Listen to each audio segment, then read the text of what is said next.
Carissimi, buongiorno e di nuovo bentornati. Allora, oggi quello che vi presenterò non so se è una ricetta innovativa o una classica, però farò una lasagna completamente vegetariana fatta con funghi e piselli e i funghi li utilizzerò misti, quindi sarà una cosa un po' diversa sicuramente. Vediamoci questa ricetta e poi alla fine del video i saluti.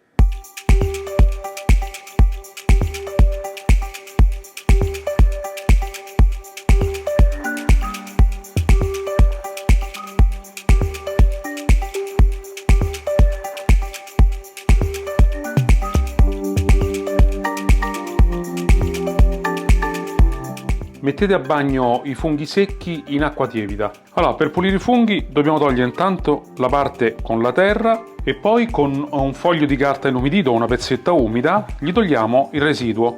Mi raccomando, non metteteli mai sotto l'acqua perché sono una spugna, altrimenti poi quando andrete a cuocerli saranno mollicci e chiaramente non saranno buoni. Ecco qua, procediamo così anche con gli altri. E cominciamo ad affettare i nostri funghi.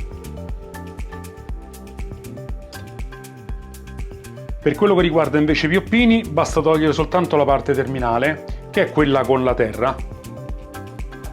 Per il resto li lasciate così interi.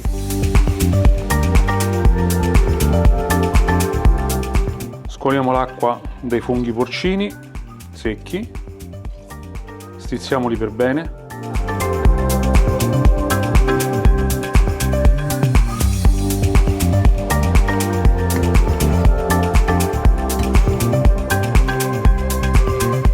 In una padella mettiamo un po' d'olio, 2 spicchi d'aglio leggermente schiacciati e scaldiamo.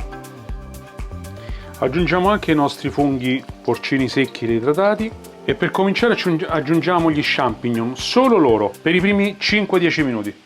A metà cottura andiamo a pepare, ma non salate, mi raccomando, fatelo soltanto alla fine. Dopo circa 5 minuti di cottura aggiungiamo anche i pioppini. Ricordatevi di togliere l'aglio. A fine cottura potete mettere finalmente il sale.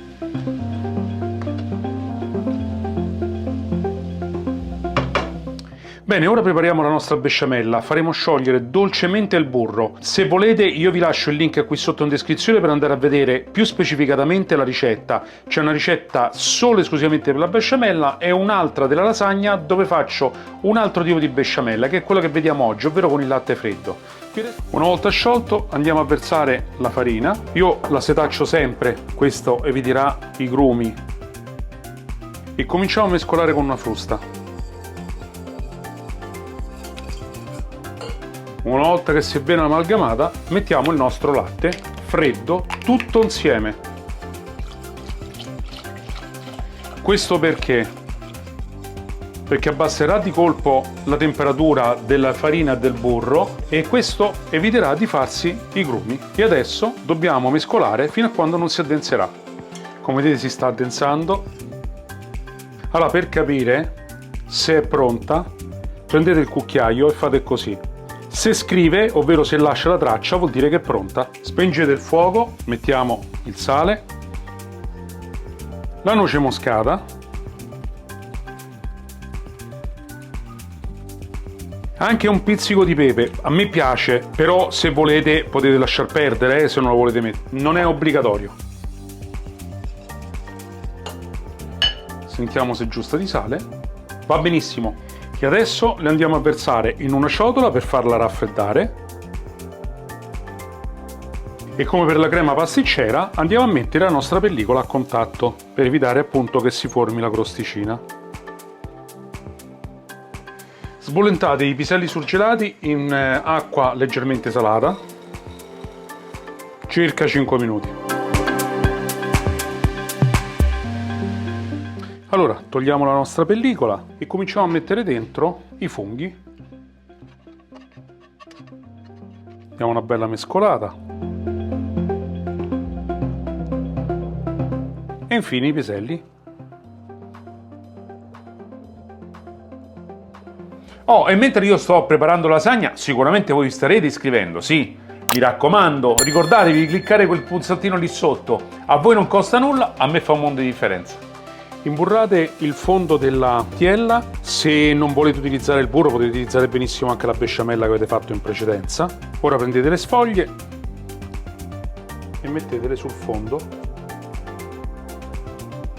Ecco qua. E adesso le andiamo a coprire con un generoso strato della besciamella con i funghi e piselli che abbiamo preparato in precedenza.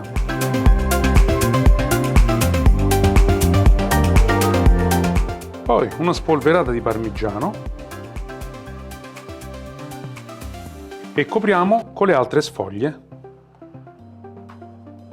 e continuiamo così fino all'esaurimento degli ingredienti.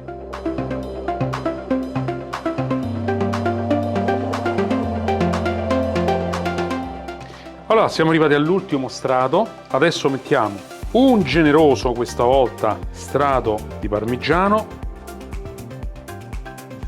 Andremo a infornare a 180 gradi per 20 minuti, gli ultimi 10 minuti con la funzione grill.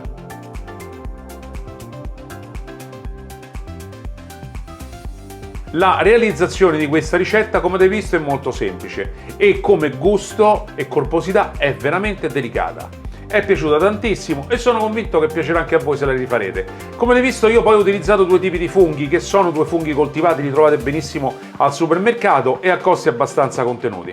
E allora, io vi ringrazio di avermi tenuto in compagnia fino a questo momento, mi raccomando ricordatevi di iscrivervi, condividete se vi è piaciuta la ricetta e ci vediamo al prossimo video. Bacioni!